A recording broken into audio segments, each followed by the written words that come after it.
Hi, I'm Mark of Flow and Flux Live, and this is a 5-minute yoga tip. Today's 5-minute yoga tip is on Pigeon Pose. Pigeon is a far more complex pose than I think most people realize. Its full name is Ekapada Raja Kapotasana, which means 1 foot king pigeon pose or dove pose. And it's really challenging. It doesn't even come into the Ashtanga series until the 4th series. And people tend to skip a lot of steps. They see a really nice looking pose, they say, hey, I want to go right into it, and their body is overcompensating in so many ways. So I'm going to take this down just to the first couple of steps. And once you get those, then we can start to play with some more of the deeper versions of the pose. I can't even take the full version of the pose. My body's not there yet. It might not ever be, and that's okay. I'm just going to take it to my own personal tension point and allow myself to breathe and accept where it is. So just to start, I'm going to have my right leg in front of me, and I'm going to flex my right foot. Left leg is going to come back here. Your foot doesn't have to be this far forward. It can come further back. That doesn't matter. Now keep in mind, the further forward your foot, the more you can potentially compromise the knee joint. So it's okay to start on the conservative end and bring the foot a bit closer to you. You want to really flex the foot and chop the outer edge of the foot down.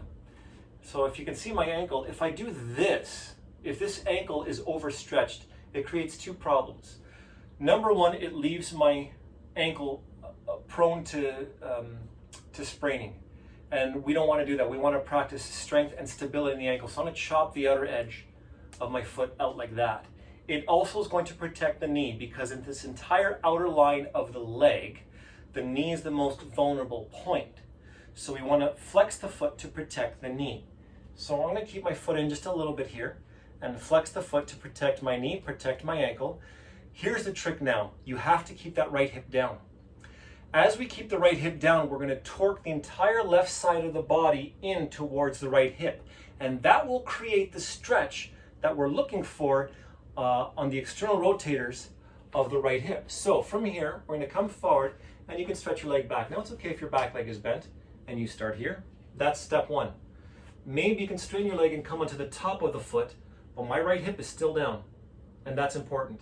Or from here, you can curl the back toes under and straighten your left leg. That's really hard. And I'm folding forward, and you want to encourage, you can even use your hand to help you do this. You can take your left hand and encourage the left leg to rotate in towards your right thigh, but keep that right hip down. The left ribs and the belly button are also favoring in towards the right hip. So this entire left side is rotating in towards the right hip, but the right hip stays grounded. You can also grab the right hip or the right thigh with your right hand and encourage the right thigh to rotate back. It's going to counter-rotate in towards the left.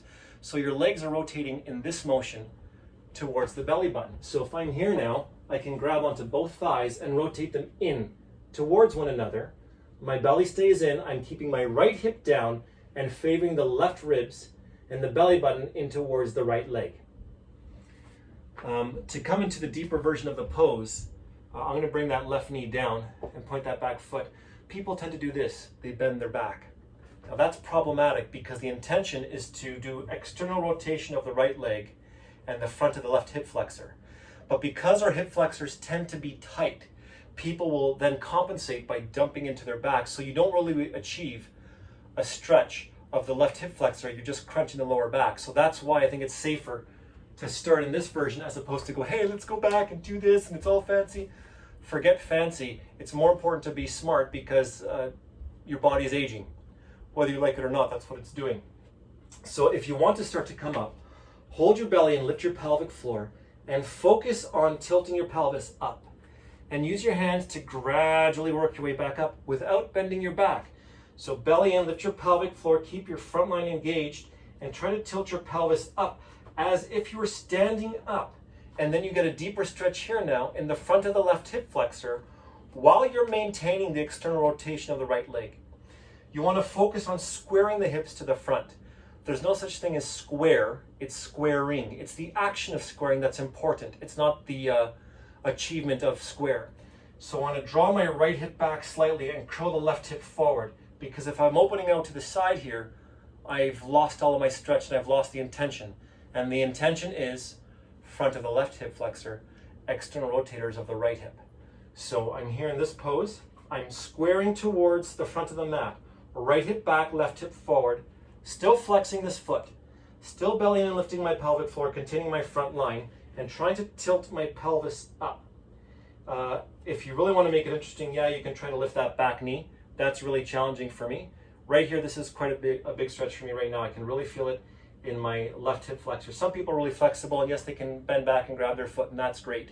I'm not there yet, and it doesn't matter. What matters is that I'm doing the pose with intention and intelligently, so the stretch is being directed in the right place. Front of the left hip flexor, external rotators of the right. That's it. And then we switch sides. If you want to have a practice on the side just to help you develop those external hip rotators, one thing I do when I come out of the pigeon pose is I flex my right foot and bring the shin in front of me, and I bring the left foot on top of my right knee. Now it's very normal for that left knee to be lifting. That means my adductors are tight. So it's okay if you come with the hands behind you and just rock your chest forward like that, and you're trying to tilt the pelvis forward. Maybe you can hug your leg with the right arm and eventually push that leg down. So this knee is eventually going to come down, and if it does, you're still flexing the feet to protect your ankles and protect the outline of the knee, bellying and lifting your pelvic floor, and then you lengthen your chest forward to come all the way down. You can do this, and if this is great if you're just watching TV, right? And you can just let your hips open up and breathe. I wouldn't hold it for too long, so you don't want to stay here for more than 2 minutes. Anything for an extended period of time is going to develop some kind of chronic pain or injury, so you never want to hold it for longer than that if it's an intense pose. If it's a less intense pose, you can hold it as long as you want. It's just like lying down. But this is pretty intense on the external rotation of the hips, so you don't want to stay here for more than 2 minutes. And that should help you warm up into the idea of external rotation of the hips in your pigeon lunges. I hope that helps and informs your practice. And if you have any more questions about this pose or about any other poses, feel free to send me a direct email, and I'll do my best to answer it as quickly as possible. Thanks for joining me for the 5-minute yoga tip. I'm Mark from Flow and Flux Live. I hope to see you next time.